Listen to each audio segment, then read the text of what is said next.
மனுஷபுத்திரன் வழக்கம் போல் சரி பண்ணிட்டாரு. கேரளாவிலலாம் சீஃப் கெஸ்ட்டை தான் முதல்ல பேச சொல்லுவாங்க. இங்கே வந்து எல்லாரும் நிறைய பேர் போயிட்டாங்க. என்னது அன்புக்குரிய புவியரசு போயிட்டாரு, கிளம்பிட்டாரு, சொல்லிட்டு தான் போனார்.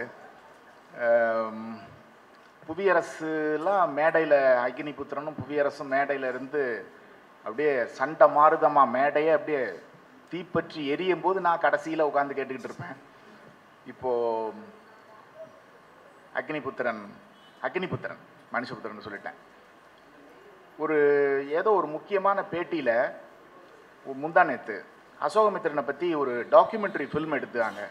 அப்போ அசோகமித்திரனோட சிறப்பு பற்றி என்னோட ஆசான், என்னுடைய மாதா பிதா குரு தெய்வம்னு நான் நினைக்கிற அசோகமித்திரனை பற்றி பேசும்போது 3-4 இடத்துல மனுஷபுத்திரன்னே பேசிட்டேன். அது சைத்தானோட இதுங்க இதெல்லாம். அது வந்து ஆனால் இப்போ இந்த தொகுதியில் தேவனா மாறிட்டாருன்னு நினைக்கிறேன்.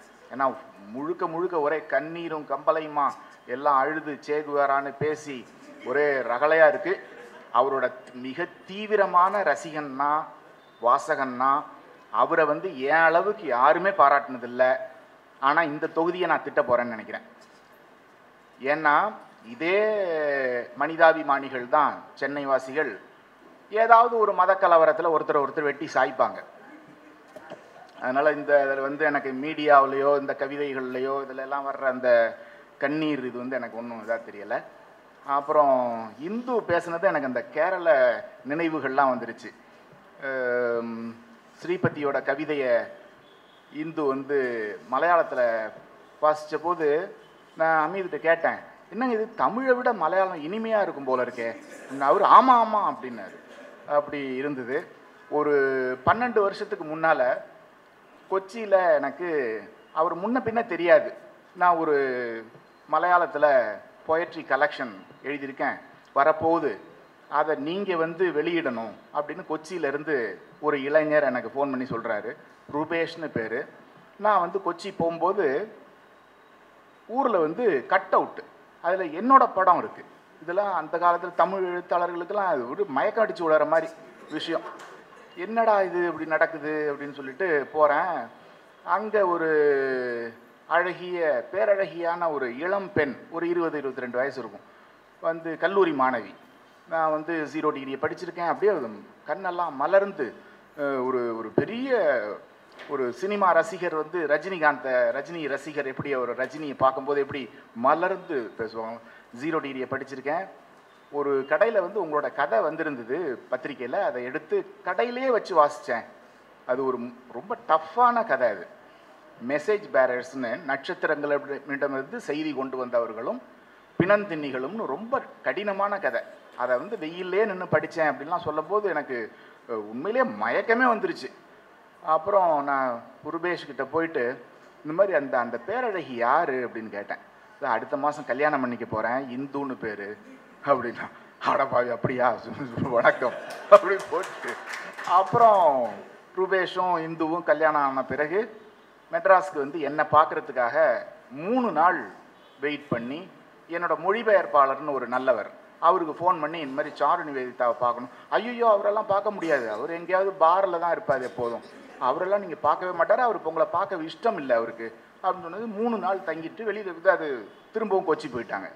அப்புறமா நான் கொச்சி போகும்போது பார்த்தபோது இந்த கதையெல்லாம் சொன்னாங்க இந்து. அப்படி பழைய நினைவுகள்லாம் வந்தது. இன்னொன்று, இந்த எழுத்தாளர்களுக்கும் சினிமாவுக்குமான அந்த இது, ஒரு தடவை ஒரு டைரக்டர் வந்து மோகன்லால் கிட்ட இவர் தான் சாரு நிவேதிதா, இவரோட ரைட்டிங் படிச்சிருக்கிறீங்களா அப்படின்னு கேட்குறாரு. மோகன்லாலுக்கு படிக்கிற பழக்கம் கிடையாது. அவர் நான் படித்ததில்லை அப்படின்னதும், நீலாம் மனுஷனா, முதல்ல அதை படி அப்படின்னு டைரக்டர் சொல்கிறாரு. அப்போ மோகன்லால் வந்து கூனி குறுகி ஒரு குற்றம் செஞ்சு விட்ட ஒரு சின்ன பையன் மாதிரி நிற்கிறாரு. இவர் மம்முட்டி வந்து பார்க்கும்போது என்கிட்ட கை கொடுத்து, நான் இது வரைக்கும் மலையாளத்தில் என்னென்னலாம் எழுதியிருக்கணும், மாத்தியமம்னு ஒரு பத்திரிக்கையில் தொடர்ந்து எழுதிட்டு இருக்கேன், அதை எல்லாத்தையும் கோட் பண்ணுறாரு. அவர் வந்து அப்போ ப்ரூவ் பண்ணியே ஆகணுங்கிற ஒரு உடல் மொழி. நான் அதை படிச்சிருக்கேன், இதை படிச்சிருக்கேன், மாத்தியமம்ல நீங்கள் வந்து தப்பு தாளங்கள்னு எழுதுகிற தொடர் நான் தொடர்ந்து வாசிச்சுட்டு இருக்கேன். கூனி குறுகி இங்கெல்லாம் ஒரு நடிகர்கிட்ட வந்து எழுத்தாளன் வந்து நின்றுக்கிட்டு பேச வேண்டியிருக்கு. அவர் கால் மேலே கால் போட்டுட்டு உட்காந்துருக்காரு. நான் இதை சிம்பாலிக்காக சொல்கிறேன். அவர் பேச இவர் கேட்டுக்கிட்டு இருக்காரு. ஒரு பெரிய நடிகர் மனுஷபுத்திரன் அவரை பார்க்க போனார். எனக்கு வந்து 12 மணிலேருந்து 5 மணி வரைக்கும் அவரோட ஃபோன் சுவிட்ச் ஆஃபில் இருந்தது. இது வந்து ஒரு 7-8 வருஷத்துக்கு முன்னாடி, இந்த அரசியலெல்லாம் சேர்றதுக்கு முன்னாடி. அப்போது இவ்வளவு சுவிட்ச் ஆஃபர் இருக்க, என்ன காரணம் அப்படின்னு நான் அப்போல்லாம் அவரை டெய்லி சந்திச்சுக்கிட்டு இருப்பேன். என்னங்க அப்படின்னதும், இல்லை ஸோ பார்க்க போயிருந்தேன் அப்படின்னு சொன்னார். அதனால தான் சுவிட்ச் ஆஃப் பண்ணிட்டேன். இப்போ 2 பேரும் பேசிக்கிட்டு இருந்தோம் அப்படின்னு. 2 பேரும் பேச முடியாத அப்படின்னு. ஆமாம் அவர் பேசினாரு, நான் கேட்டுக்கிட்டு இருந்தேன். உலக இலக்கியத்தெல்லாம் படித்தவர், இவ்வளவு பெரிய கவிஞர், இவர்கிட்ட அவருக்கு கேட்கறதுக்கு எதுவுமே இல்லை. அவர் 5 மணி நேரம் பேசியிருக்காரு, இவர் கேட்டுட்டு வந்திருக்காரு. இப்படி இருக்க வேண்டியிருக்கீங்க. அங்கே கெஞ்சுறாரு மம்முட்டி, நான் படிச்சிருக்கேன், அதை படிச்சிருக்கேன், இதை படிச்சிருக்கேன். 2 பேரும் வெளியில் வந்து ஒரு டீ கடையில் நின்று டீ குடிச்சிக்கிட்டு இருக்கோம், நானும் மம்முட்டியும். சும்மா இந்த 10 ரூபா, இந்த 5 ரூபா 2 ரூபா டீ கிளாஸில். இப்படி இருக்குது அங்கே நிலைமை. அதுக்கு சொல்ல வந்தேன். ஸோ இப்போ நம்ம இந்த நாவலுக்கு போயிடுவோம். எனக்கு இந்த நாவலை பற்றி நான் அதிகமாக பேச போகிறதில்ல. 9:20 ஆயிடுச்சு. இந்த நாவலை பற்றி எனக்கு என்ன தோணுச்சு, என்னோட மனதில் வந்து இந்த நாவலுக்கு அந்தாண்ட, இந்த அப்பார்ட் ஃப்ரம் திஸ் நாவல், இந்த நாவலோட டெக்ஸ்ட்டுக்குள்ளே இல்லை,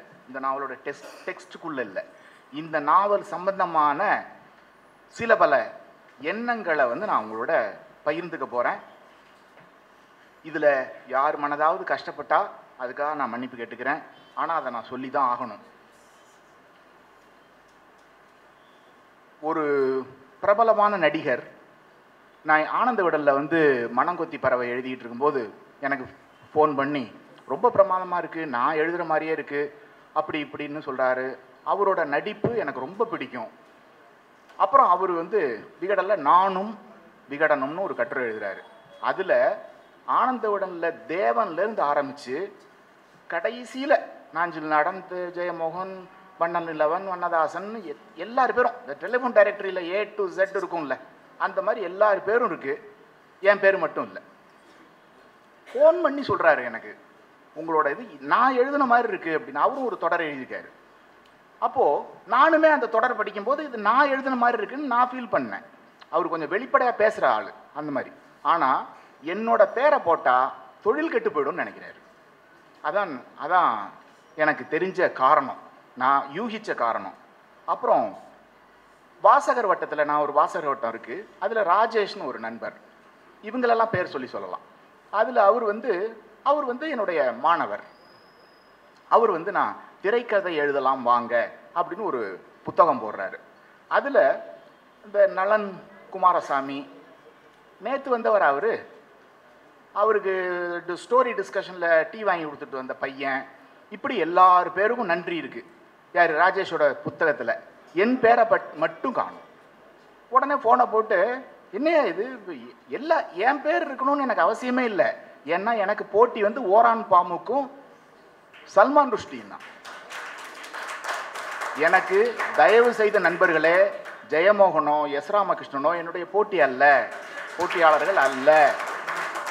நான் வந்து எய்ம் பண்ணுறது மேன் புக்கர் அவார்டுக்கு. அதுதான் உலக அளவில் என் பேர் சொல்லப்படணும். என் பேர்னா சாரு நிவேதிதாங்கிற பேர் இல்லை. சீசு செல்லப்பாவிலிருந்து ஆரம்பிச்சு, பாரதியிலிருந்து ஆரம்பிச்சு, பாரதி வாங்க தவிர நோபல் அவார்டை நான் வாங்கணும். அங்கே நான் இல்லை, பாரதியோட ஆவி, அத்தனை எழுத்தாளர்களோட ஒரு ரெப்ரசன்டேட்டிவ், அவ்வளோதான். அதுக்காக தான் நான் பாடுபட்டு இருக்கேன். இவங்கெல்லாம் என்னோட போட்டியாளர்கள் அல்ல. அதனால என்னோட பேர் இந்த புத்தகத்தில் வந்து எனக்கு அதனால ஒன்றும் இல்லை. ஆனால் ஆச்சரியமாக இருக்குது, என்னுடைய மாணவன், என்னுடைய பள்ளியிலிருந்து வந்தவன், டீ வாங்கி கொடுக்குற பையனுக்கெல்லாம் நன்றி போட்டிருக்கிறான், நலன் குமாரசாமிக்கு நன்றி போட்டிருக்கான், ஏன் என் பேரு காணும் அப்படிங்கிற ஆச்சரியம். கேட்டால், நீங்கள் தான் இந்த ஹாலிவுட் ஃபிலிம்ஸுக்கெலாம் எதிரான ஆளாச்சே, நல்ல புஸ்தகம் எழுதின பிறகு உங்கள் பேரை போடலாம் அப்படின்னு சொன்னார். அப்பவும் எனக்கு காரணம் தெரியல. அப்புறம் இவர் வந்து டைரக்டர் வசந்த் இருக்கார் பாருங்க, அவர் வந்து சாய்பாபா பக்தர், நானும் சாய்பாபா பக்தன். தினசரிங்க ஒரு நாள் தவறாமல் அந்த பாபா கோவிலை நான் இப்படி கிராஸ் பண்ணி வருவேன், அவர் அப்படி கிராஸ் பண்ணி வருவார். 2 பேரும் நின்று ஒரு 3 நிமிஷம் பேசுவோம். அப்போ வாரத்துக்கு ஒரு நாளாவது எக்ஸிஸ்டென்ஷியலிசம் ஃபேன்சி பனியன்லாம் வரும்போது, பேசாதீங்க தயவு செஞ்சு, மன்னிச்சிருங்க இந்த மாதிரி சொல்கிறதுக்காக. எக்ஸிஸ்டென்ஷியலிசம் ஃபேன்சி பனியன் வரும்போது நான் கல்லூரி மாணவனாக இருந்தேன். அது வந்து அதெல்லாம் படித்து தான் இப்படிலாம் நாங்கள் வந்திருக்கோம் அப்படின்னு வாரம் தவறாமல் சொல்லுவார். தி இந்துன்னு பத்திரிகையில், நாளிதழில் அவர் ஒரு பேட்டி, சின்னதாக படித்த புத்தகங்கள், என்ன கவர்ந்த எழுத்தாளர்கள், ஜெயமோகன், எஸ் ராமகிருஷ்ணன். என் பேரை சொல்கிறதுக்கு எதுக்கு மறந்துட்டேன், டெய்லி பார்க்குறோம்ல. அப்போ என்கிட்ட நேரடியாக வந்து உங்களாலலாம் தான் நான் வளர்ந்துருக்கோம் அப்படின்னு ஒரு ஆசிரியர் மாதிரி நீங்கள் வரும்போது நான் காலேஜில் படிச்சுக்கிட்டு இருந்தேன்லாம் சொல்ல முடியுதுல்ல. அப்போ ஏன் இல்லை? அப்போ மறுபடியும் நான் வந்து இதை ஆச்சரியப்படுறேன். தொடர்ந்து இந்த மாதிரி பேரை வந்து ஏன் விடுறீங்க அப்படிங்கிறது. இப்படி தொடர்ந்து பார்க்கலாம். தொடர்ந்து இது நான் வந்து நேரம் ஆயிட்டுதுங்கிறதுனால 2-3 சொன்னேன். 10-15 என்னால் உருவாக்கப்பட்ட குழந்தைகள், அப்படி என்னுடைய வாரிசுகள் பேர் வந்து சமர்ப்பணம் கோணங்கிக்குன்னு போட்டிருப்பான். நான் தான் அவனை குமுதத்திலிருந்து மார்க்கேஸுக்கு கொண்டு வந்திருப்பேன். குமுதத்திலிருந்துங்க கார்சியா மார்க்கேஸுக்கு கொண்டு வந்திருப்பேன். சமர்ப்பணம் கோணங்கிக்கு போடு, தப்பு இல்லை. ஆனால் கோணங்கி எனக்கு பிடிக்கும்னு 10 வருஷ காலத்தில் ஒரு நாள் கூட சொல்லியிருக்க மாட்டான். அந்த மாதிரியான இருட்டடிப்பு இந்த மாதிரிலாம் ஒன்றும் இல்லை. இன்னும் கடைசியாக ஒரே ஒரு விஷயம் சொல்லிடுறேன். சுந்தர் ராமசாமி, எனக்கு அப்போ 26 வயசு தான் இருக்கும். படிகள், இலக்கிய வெளிவட்டம் அதிலெல்லாம் வந்து பயங்கரமாக கட்டுரைகள் எழுதிக்கிட்டு இருக்கேன். அப்போ நாங்கள் திருவனந்தபுரம் போகும்போது நாகர்கோயிலில் நின்று அவரை பார்த்தோம். அது நண்பருக்கு வந்து பார்க்கணுன்னதுனால போனேன். அப்போது சுந்தர் ராமசாமி சொல்கிறாரு, உங்களுடைய மொழி இருக்குது பாருங்க, அது ரொம்ப தனித்துவமானது. உங்களோட ஸ்டைல் வந்து ரொம்ப லகுவாக இருக்குது, ஆனால் ஆழமாகவும் இருக்குது. இது யாருக்குமே வரல அப்படின்னு சொல்லும்போது சுந்தர் ராமசாமியை வந்து ரொம்ப மோசமாக மனசுக்குள்ளே திட்டினேன். ஏன்னா அவர் இதை எழுதலை, வெளியில் எழுதலை. அவர் சாகும் வரை சாரு நிவேதிதா என்ற பெயரை உச்சரிக்கவே இல்லை. அப்போ நேர பார்க்கும்போது என்ன, அது வந்து பிஸ்னஸ் தானே, ஒரு மோசமான வணிகனோட ஒரு இதுதானே அது அப்படின்னு நான் நினச்சேன். அப்போ எனக்கு மரியாதை வரல, எனக்கு மகிழ்ச்சி ஏற்படலை. நீங்கள் இதை எழுதுங்க ஐயா, நீர் எழுத மாட்டீரு அப்படிங்கிறது எனக்கு தெரியும். அவர் ஆயுள் காலம் உள்ளளவும் என் பேரை எழுத மாட்டாருன்னு அப்போவே எனக்கு தெரியும். அப்படியாக ஒரு 4 நாளைக்கு முன்னாடி சரவணன் சந்திரன் வந்து என்ன சொல்கிறாருன்னா, புஸ்தகம் ரொம்ப நல்லா இருந்தது அப்படின்னு சொன்னேன். கிரேட் ஒர்க் அப்படின்னு சொன்னேன். அப்போ அவர் சொல்கிறாரு, நான் வந்து அந்த துரோணரோட சிஷ்யன் யாரு, நான் வந்து ஏகலைவன், உங்களை தூரத்துலேருந்து, ஏன்னா நான் டிவி, எங்கள் வீட்டில் டிவி பார்க்குறது கிடையாது. நான் வர்ற நிகழ்ச்சி கூட டிவியே நான் பார்த்தது கிடையாது. சரியா, அதை நீங்கள் நம்பி தான் ஆகணும். டிவியில் வர்ற எதுவுமே எனக்கு தெரியாது. ஸோ அவரை நான் டிவி பர்சனாலிட்டியாகவும் எனக்கு தெரியாது, எதுவுமே தெரியாது. எனக்கு வந்து அவர் வந்து மீன் கடை வைத்திருப்பவர், அதுக்கு முன்னால் இந்தியா டுடேல இருந்தவர், அவ்வளோதான் எனக்கு தெரியும். அவர் வந்து நான் ஏகலைவனாக இருக்கிறேன் உங்கள் ஒர்க்லேருந்து அப்படின்னு சொல்லும்போது சுந்தர் ராமசாமி நினைப்பு, ராஜேஷ் நினைப்பு, அது இது வசந்த் எல்லாமே வருது. ஏன்னா இதில் வந்து கிட்டத்தட்ட ஒரு 250 பேருக்கு நன்றி சொல்லியிருக்காரு. என் பேரையே காணும்.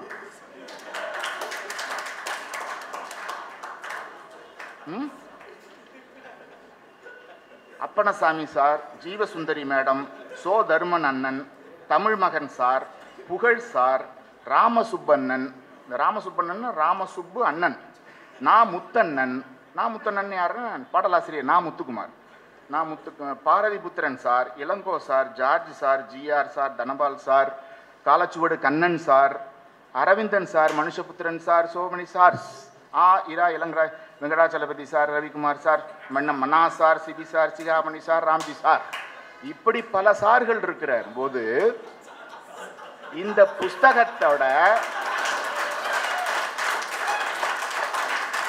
புத்தகத்தின் ஆன்மா இந்த புத்தகத்தின் ஆன்மா நான் கொடுத்தது. இவன் என் மகன், இவன் என்னிலிருந்து உருவாகி இருக்கிறான். ஏகலைவன் அவன் சொல்றான் நான் ஏகலைவன்.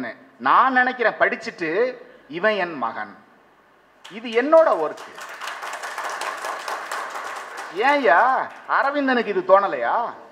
இதுல முன்னுரை எழுதியிருக்காரு அரவிந்தனுக்கு, இதுல நான் தான் தெரிகிறேன் அப்படின்ட்டு.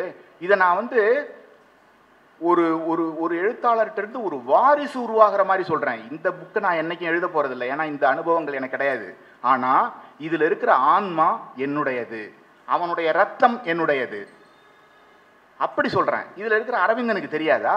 எந்த சென்சிபிலிட்டி இருக்கிற எவனுக்குமே தெரியும் இதுல இருக்கிறது வந்து சாருவோட, இவன் வந்து சாருவின் வாரிசு அப்படிங்கிறது யாருக்குமே தெரியும். அரவிந்தன் பாட்டுக்கு என்னமோ காமாசோமான்னு எழுதியிருக்காரு.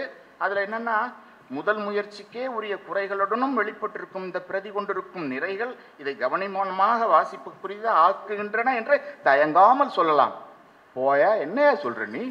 அதாவது இந்த நாவல் வந்து வீணா போயிட்டு இது மோசமான நாவல்னாலும் அதுல சொல்லியிருக்கனே முதல் நாவல்னு, அப்படி தப்பிச்சுக்கலாம். இது ரொம்ப ஆகா ஓகோன்னாலும் அது சொல்லியிருக்கனே. இது எப்படி இருக்குன்னா,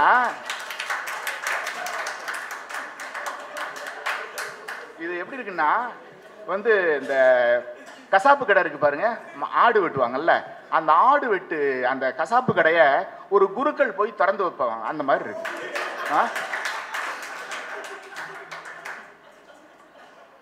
என்ன தம்பி சரவணன், எனக்கு எங்க அம்மா பால் கொடுத்தா, உங்க அம்மா எல்லாம் எப்படி வளர்த்தாங்களோ அப்படிதான் எங்க அம்மாவும் வளர்த்தா. என் நாவலை எங்க அம்மாட்ட முன்னுரை வாங்கி போடுறேன்னா, எங்க அம்மா மேல எனக்கு மதிப்பு இருக்கு. என் நாவலுக்கு எங்க அம்மாவுக்கு என்னங்க சம்பந்தம்? அவங்ககிட்ட நான் முன்னுரை வாங்க மாட்டேனே, அசோகமித்திரன்ட்ட தான் வாங்குவேன். நீ எங்ககிட்ட முன்னுரை வாங்கலைங்கிறது எனக்கு கோபம் இல்லை. கசாப்பு கடைக்கு போய் குருக்கள்கிட்ட முன்னுரை வாங்கலாமா? அவன் திட்டிருக்கான். நாளையில இருந்து இந்துல என் கதையில கட்டுரையெல்லாம் வராது. ஐ ஆம் த லூசர். ஏன்னா இந்துவோட ஆசிரியர் பொறுப்புல இருக்காரு அரவிந்தன். திட்டிருக்காரு, அது கூட தெரியல. கண்ணாமண்ணன் திட்டிருக்காரு. ஒண்ணுமே அந்த நாவலே அவருக்கு புரியவே இல்லை. அதுக்கு அடுத்தது இதுல வந்து மனுஷபுத்திரனுக்கும் இதுல வந்து இதோட என்னோட ட்ரேஸ் இருக்கிறதே தெரியல. வேற யாருக்குமே இந்த நாவலுக்கு முன்னுரை எழுதியிருக்க தமிழ் மகனுக்கும் தெரியல. இது வந்து என்னோட ப்ராடக்ட் இந்த தம்பி அப்படிங்கிறது யாருக்குமே தெரியல. அந்த அளவுக்கு லிட்டரரி சென்சிபிலிட்டி இல்லாதவங்களா நீங்கெல்லாம் அப்படிங்கிறது எனக்கு ஒரு பெரிய ஆச்சரியமா இருக்கு. அடுத்தது நான் வந்து எப்படி ஃபீல் பண்றேன்னா, I am so painful my dear, very painful. என்னடா அது எனக்கு ஒண்ணு, இதெல்லாம் எனக்கு முந்தானத்து வரைக்கும் தோணலைங்க. இது ரொம்ப பிரமாதமான, ஆக பிரமாதமான போஸ்ட் மாடர்ன் கிளாசிக்ஸ். இது ரெண்டுமே இது வந்து வீக்கான ஒர்க்கா நான் நினைக்கல. ஏன் தெரியுமா? நான் வந்து சொல்லிக்கிட்டே இருப்பேன் அடிக்கடி, ஜூனியர் விகடனில் வர ஆர்டிகிள்ஸ்லாம் இருக்குல்ல, அதுதான் இன்னைக்கு இருக்கிற போஸ்ட் மாடர்ன் நாவலுக்கான ரா மெட்டீரியல். ஏன்னா அதுல தான் இன்றைய வாழ்க்கையோட, சமூக வாழ்க்கை, அரசியல் வாழ்க்கையோட வரலாற சொல்றான். ஒரு கதை, செம கதை. ஒரு பெண்ணு சொல்றாங்க, நான் வந்து என் கணவர் வச்சிட்டு இருக்கிற அந்த பெண்ணை கொலை பண்ணிட்டு நான் ஜெயிலுக்கு போயிடுவேன். ஜெயிலுக்கு போனா பிறகாவது அவரு ஏன் அவரோட மானம் போகும்ல? 3 வருஷமா அந்த பொம்பளையோட வாழ்ந்திருக்காரு, அப்ப போகல, நான் இப்ப பிரிஞ்சு வந்துட்டேன்னு மானம் போயிடுமா அவருக்கு? யாரு அவருன்னா மினிஸ்டர். இதுதான் இன்னைக்கு இருக்கிற வரலாறு. இதுல எவ்வளவு பெரிய பிரச்சனைகள் இருக்கு பாருங்க. செக்ஷுவாலிட்டி இருக்கு, அவரு தான் அரசியல் தலைவர் அவரு. இப்ப இதுல இருந்து நம்ம கதைகள் எடுக்கணும். இதுதான் கதை, இன்னைக்கு வரலாறு, இதுதான் இந்த வரலாறு. ஃபிக்ஷனா மாத்திருக்காரு, லிட்ரேச்சரா மாத்திருக்காரு. அதனாலதான் இது ரெண்டையுமே நான் போஸ்ட் மாடர்ன் கிளாசிக்ஸ் அப்படின்னு சொல்றேன். நீங்க எக்ஸைல்ங்கிற என்னோட நாவல்ல என்பயர் பக்கிரிசாமின்னு ஒரு சின்னோண்டு சாப்டர் இருக்கும், 10 பக்கம். அந்த என்பயர் பக்கிரிசாமியோட எக்ஸ்டென்ஷன் தாங்க இது ரெண்டும். இது ஏங்க யாருக்குமே தெரியல? இதுல முன்னுரை எழுதுறவருக்கோ மற்றவங்களுக்கோ ஏன் தெரியல? பக்கிரிசாமினா யாரு? ஒரு கம்பெனியில இருந்து ஒரு பினாமி தற்கொலை பண்ணிட்டு செத்து போயிடுறான். நமக்கு தெரியும் எத்தனையோ அரசியல் புரோக்கர்ஸ் வந்து தற்கொலை பண்ணிட்டு சாவுறத, அந்த மாதிரியான அரசியல் புரோக்கர் தான், புரோக்கரோட கதை தான் இந்த ரெண்டுமே. அப்போ இதுல வந்து இது எங்க இருந்து வருது? அப்போ ரெண்டு நாள் இப்படி சொன்னேன், இது ரெண்டும் போஸ்ட் மாடர்ன் கிளாசிக்ஸ், படிச்சு பாரு அப்படின்னு சொல்லிட்டு என்னோட நண்பர்கிட்ட கொடுத்தேன். படிச்சு பார்த்துட்டு இவ்வளவுலாம் நன்றி போட்டிருக்காரு, உனக்கு உனக்குள்ள டெடிகேட் பண்ணியிருக்கணும் அப்படின்னாரு. நன்றி போடக்கூடாதுயா, எனக்கு டெடிகேட் பண்ணியிருக்கணும் அப்படின்னு அவங்க சொன்ன பிறகு அப்புறமா தான் ஆகா ஆமா அது எனக்கு வந்து மனசுலயே பட்டது. நான் அவ்வளவு இன்னசென்ட்டான ஒரு ஆள். அவங்க அந்த நண்பர் சொன்ன பிறகுதான் அது எனக்கு அந்த அளவுக்கு இதுக்குள்ள மதுரை அருணாச்சலம் தான் இதை வந்து 2 வருஷத்துக்கு முன்னாடி எப்போ ஃபோன் பண்ணாலுங்க அவருக்கு தெரிஞ்சிருக்குங்க. எப்போ ஃபோன் பண்ணாலும் இந்த 5 முதலைகளின் கதை படிச்சிட்டிங்களா சார்? 2 வருஷமா வாரம் டார்ச்சர்னா டார்ச்சர். நான் இந்த ஜென்மத்தில் இதை படிச்சிருக்க போகிறதில்ல, ரெண்டையுமே. நான் இங்கே வந்தே இருக்க மாட்டேன், உங்களுக்கு இந்த பிரச்சனையே இருந்திருக்காது. என்னை ஏன் கூப்பிட்டீங்க? அதனால தான் இதை படித்தேன். ஏன்னா தஞ்சை பிரகாஷே நான் இப்போ தான் படிச்சுக்கிட்டு இருக்கேன். இதை நான் வந்து இன்னும் 30 வருஷம் கழிச்சு உயிரோடு இருந்தால் படிச்சிருப்பேனே தவிர இப்போ படிச்சிருக்கவே மாட்டேன். நிறைய படிக்க வேண்டியிருக்கு. இப்போ நீங்கள் இந்த நிகழ்ச்சிக்கு வந்ததுனால நான் பிரச்சனையில் மாட்டிட்டேன். ஷாருக் கானோட பையன் குழந்தை, அவருக்கு வந்து ஒரு சரோகேட் மதரை வச்சு அந்த குழந்தை பிறந்தது. சரோகேட் மதர்னா உங்களுக்கு தெரிஞ்சிருக்கும். அந்த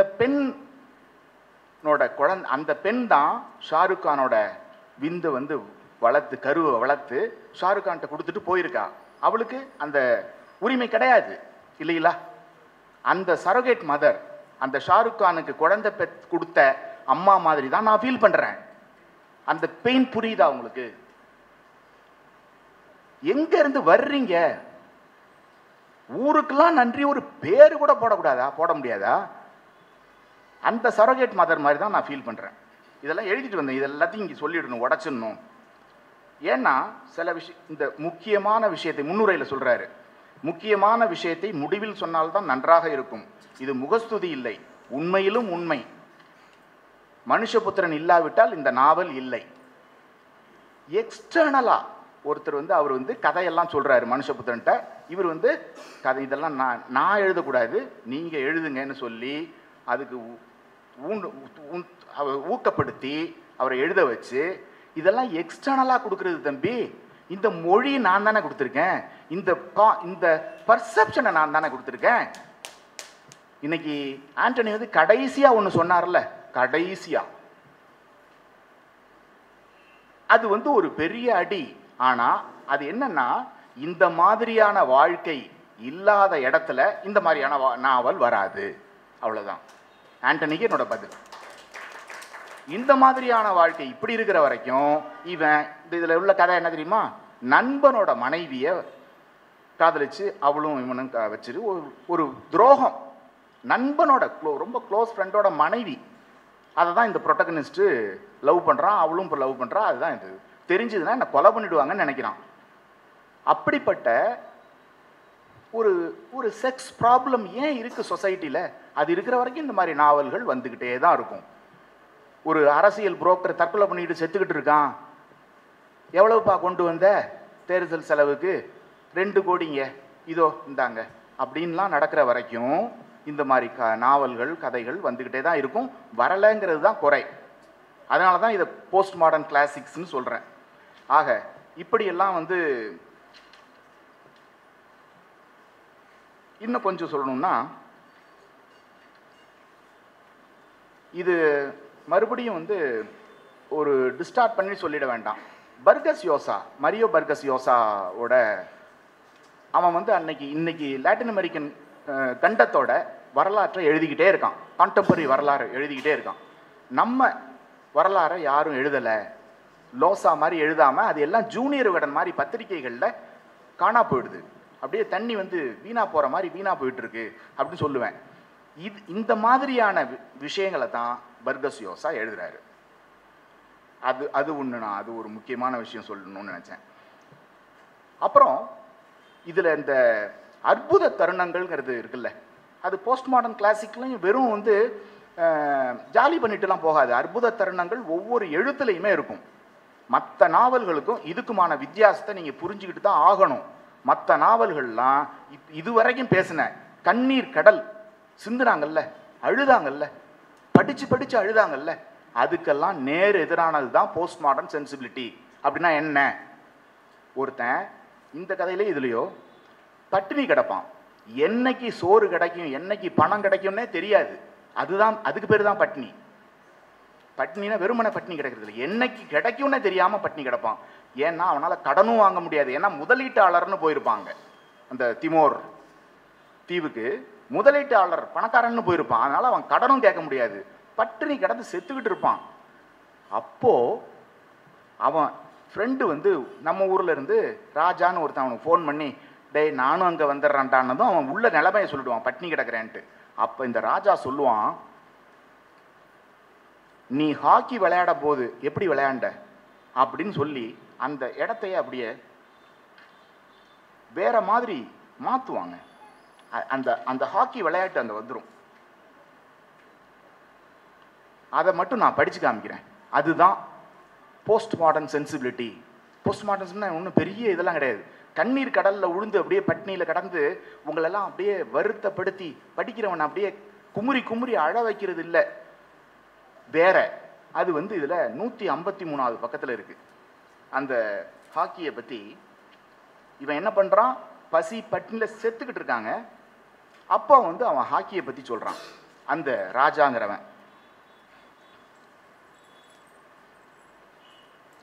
அடுத்தது இன்னொரு இடத்துல, அது எனக்கு அந்த பக்கம் தவறி போச்சு, நீங்கள் வேணால் அந்த நாவலை வாங்கி ஹாக்கி பற்றி அவன் பட்டினி கிடந்து செத்துக்கிட்டு இருக்கும்போது இவன் ஹாக்கி பற்றி சொல்லி, என்னன்னா இவன் வந்து கால் அடிபட்டு அந்த ஹாக்கி டோர்னமெண்ட் நடக்கும்போது கால் அடிபட்டு அந்த மேட்ச்சில் ஈடுபட முடியாமல் போய் வெளியில் உட்காந்துருப்பான்.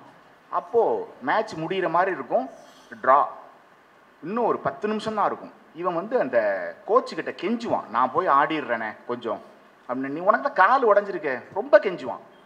சரி விட்டுருவாங்க. விட்டதும் அவனுக்கு ஓட முடியாது, அவன் அந்த கோல் கிட்ட போய் நின்றுட்டு இருப்பான்.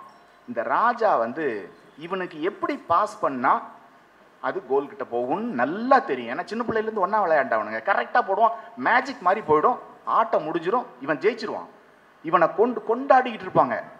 இது எப்போ? பட்டினி கிடந்து செத்துக்கிட்டு இருக்கும்போது. அதனால தான் வெள்ளத்தில் மிதக்கும் போது இதே மனிதாபிமானிகள் தான், இதே பிரெட்டு சானிடரி நாப்கின் கொடுக்குறவன் தான் கொடலை அறுத்து உள்ள இருக்கிற குழந்தைய அறுப்பான். அப்படிங்கிறது எனக்கு ஞாபகம் வருது. ஒரு மதக்கலவரம் சென்னையில் நடந்தா அந்த மாதிரி நீங்கள் வந்து இது பண்ணிக்கிட்டே இருக்கணும், மாற்றி மாற்றி மாற்றி போட்டுக்கிட்டு இருக்கணும். அப்போ அந்த ஹாக்கி வருதா. அப்புறம் இதில் இந்த குடி, அந்த குடிங்கிறது வந்து ஒரு பொறுப்பற்றத்தனம். இந்த சமூகத்திலிருந்து ரெஸ்பான்சிபிலிட்டியா இரஸ்பான்சிபிலிட்டியான்னு இல்லாமல் இதிலிருந்து எங்கேயோ மாறி போகிற, அதை நீங்கள் படித்து பார்த்தா தான் தெரியும். அதுதான் ஒரு டெக்ஸ்ட்டை வந்து அல்லது ஒரு பர்செப்ஷனை வந்து போஸ்ட் மாடர்ன் சென்சிபிலிட்டிக்கு உள்ள கொண்டு போகிறது. அல்லது இதை ஏன் நான் வந்து போஸ்ட் மாடர்ன் கிளாசிக்ஸ் ரெண்டுமேன்னு சொல்கிறேன்னா, ஹெடோனிசத்தை எழுதின நாவல் இதுவரைக்கும் இல்லை. ராசலீலா மட்டும்தான் சொல்லலாம் ஹெடோனிசத்தை எழுதுனது. அதுக்கப்புறம் ஹெடோனிசத்தை எழுதுனது இந்த 2 தான். அதனால தான் நான் எங்க இந்த லீனியாரிட்டி ஜெனியாலிட்டி எந்த இடத்துல இருந்து வருது, இந்த கேரக்டரிஸ்டிக்ஸ் குணாம்சங்கள். ஏன் இளையராஜாவோட ஃபேமிலியில் இருக்கிற அத்தனை பேரும் மியூசிக் டைரக்டராக இருக்காங்க? ஜெனியாலஜி இல்லையா? அந்த மாதிரியான ஜெனியாலஜி இது. ராசலீலா அதுல வந்து ஹெடோனிசம். ஹெடோனிசம்னா என்ன? செலிப்ரேஷன். செலிப்ரேஷன். இதோட முடிச்சிடுறேன். குடிபோதையில் அஜய் எழுந்து நின்று அந்த பாரில் கத்தினான், ஆடினான், ஓடினான், பாடினான். என்னையும் இழுத்து கொண்டு போய் ஆட்டக்களத்தின் நடுமையத்தில் நிறுத்தினான். நான் பொதுவாக பார்களில் ஆடியதில்லை. மெல்ல கால்களை கைகளை மிருதுவாக அசைத்தபடி தாளம் போடுவதோடு சரி. ஆனால் அன்று அஜய்க்கு சரிசமமாக நான் ஆடினேன். கூட்டம் ஆர்ப்பரித்து மேலும் மேலும் ஆடச் சொல்லியது. எந்த இடத்துல தெரியுமா இது வருது? ஒரு பெரிய அப்போகாலிப்ஸுங்க. வெள்ளம்னா என்ன? இவன் வாழ்க்கையே பாழா போயிடும். இவன் வீட்டை வித்துட்டு வெளிநாடு போயிட்டு திரும்பி வர்றான், ஒரு பைசா இல்லாம. நாசமா போன பிறகு சர்வ நாசம், அப்போகாலிப்ஸ் சொல்றேன், ஊழி. அந்த ஊழியின் கணங்கள்ல தான் எப்படி நடக்குது பாருங்க. மேலும் கூட்டம் ஆர்ப்பரித்து மேலும் மேலும் ஆடச் சொல்லியது. இடுப்பை ஆட்டும் தைமூர் நடனத்திற்கு பதிலாக கைகளையும் கால்களையும் வீசி வீசி ஆடும் என் இந்திய நடனத்தை எல்லோரும் ரசித்தார்கள். அவர்கள் ரசிக்க ரசிக்க எனக்கு இன்னமும் ஆட வேண்டும் போலிருந்தது. இடையில் ஒருத்தி பியர் பாட்டிலை கொண்டு வந்து எனக்கு கொடுத்தாள். நான் அதை வாங்கி ஒரே மூச்சில் குடித்து முடித்து பாட்டிலை அவர்களை நோக்கி வீசினேன். அதை சரியாக ஒருத்தன் கவ்வி பிடித்து அதிலிருந்த மீதி பியரை குடித்தான். நாங்கள் கிட்டத்தட்ட அதிகாலை 4 மணி வரை அந்த பாரில் குடித்து பொழுதை கழித்தோம். இடையில் அஜயின் காதலி வந்து எனக்கு ஞாபக பரிசாக புது ஷூ ஒன்றை வாங்கி பரிசளித்தாள். அவளது கண்களிலும் மெல்லிய கண்ணீர் ரேகைகள் தெரிந்தன. ஊருக்கு போறான், ஒழிய போறான், சர்வநாசம். அதிகாலையில் அப்படியே நாங்கள் மூவரும் கடற்கரைக்கு போனோம். மெல்ல சூரியன் மேலேறியதால் வந்த புத்தம் புது மஞ்சள் வெளிச்சத்தில் மூவரும் கடற்கரையில் மல்லாக்க படுத்து கிடந்தோம். நான் நடுவில் படுத்துக்கொண்டு இருவரது கைகளையும் பிடித்து கொண்டேன். தலையை வலதுபுறம் திருப்பி பார்த்தேன். அஜயின் காதலி தூங்கி கொண்டிருந்தாள். அவள் முகத்தில் அவளுடைய கேசம் புரண்டு கொண்டிருந்தது. நான் என் கைகளை அவளுடைய கைகளில் இருந்து விடுவித்து அவளது கேசத்தை ஒதுக்கி விட்டேன். மெல்ல அவளது நெற்றியை குழந்தைக்கு தடவுவதை போல் தடவி விட்டேன். அவள் குழந்தை போல எச்சில் வழியே தூங்கி கொண்டிருந்தாள். இடதுபுறம் திரும்பி பார்த்தேன். நான் இதுவரை செய்து கொண்டிருந்ததை எல்லாம் அஜய் பார்த்து கொண்டிருப்பதை பார்த்தேன். நான் தயங்கிய போது அவன், அப்படித்தான் அவள் எப்போதும் குழந்தை போல தூங்குவாள் என்றான். எனக்கு கிடைத்த துரியோதனன் அவன். என் நண்பன், என் நண்பன், என் நண்பன். நாங்கள் இதோ இந்த உலகம் முழுக்க பறவைகளை போல் சிறகுகள் கொண்டு பறக்க போகிறோம். இப்படி போயிட்டே இருக்கு நாவல். இந்த செலிப்ரேஷன் இல்லைன்னா இங்க இருக்கிற இந்த உலகத்துல இருக்கிற இண்டிஜினஸ் பீப்புள் எல்லாருமே அழிஞ்சு போயிருப்பாங்க. இனக்குழுக்கு மக்கள் இருக்காங்கல்ல, ஆதிவாசிகள் இருக்காங்கல்ல, எல்லாருமே செத்து போயிருப்பாங்க. அதை திரும்ப திரும்ப சொல்றாரு. இந்த ஊர்ல திமோர்ல சாப்பாடே கிடையாது. வறுமைனா நம்ம ஊர் வறுமைலாம் இல்லை, ஒண்ணுமே கிடையாது. அங்க ஒண்ணுமே கிடையாது. வெறும் இலை தழையை தான் பறித்து சாப்பிடுவாங்களாம். ஆனாலும் அந்த மக்கள் வந்து குடி, செக்ஸ், அதுதான் அங்க கொண்டாட்டம். அப்படிதான் அந்த அந்த அந்த பூமி, அந்த அந்த நிலவியல், அந்த பகுதி மக்கள் வாழ்ந்திருக்காங்க. கடைசியில ஒரு இடம் வருது, படிக்கலாமா? ஒரு 2 நிமிஷம். இதோ உங்களை சாட்சியாக வைத்து சொல்கிறேன், இந்த உலகத்தை சாட்சியாக வைத்து சொல்கிறேன், என்னுடைய மனசாட்சியையும் சாட்சியாய் வைத்து சொல்கிறேன். ஒட்டுமொத்த உலகத்திற்கும் நான் செய்தி சொல்கிறேன். உலகத்தில் உள்ள ஜனநாயக விழுமியங்களையும் தாங்கி பிடிக்கிற நாடாக என் தாய் நாடான தைமூர் இருக்கும்.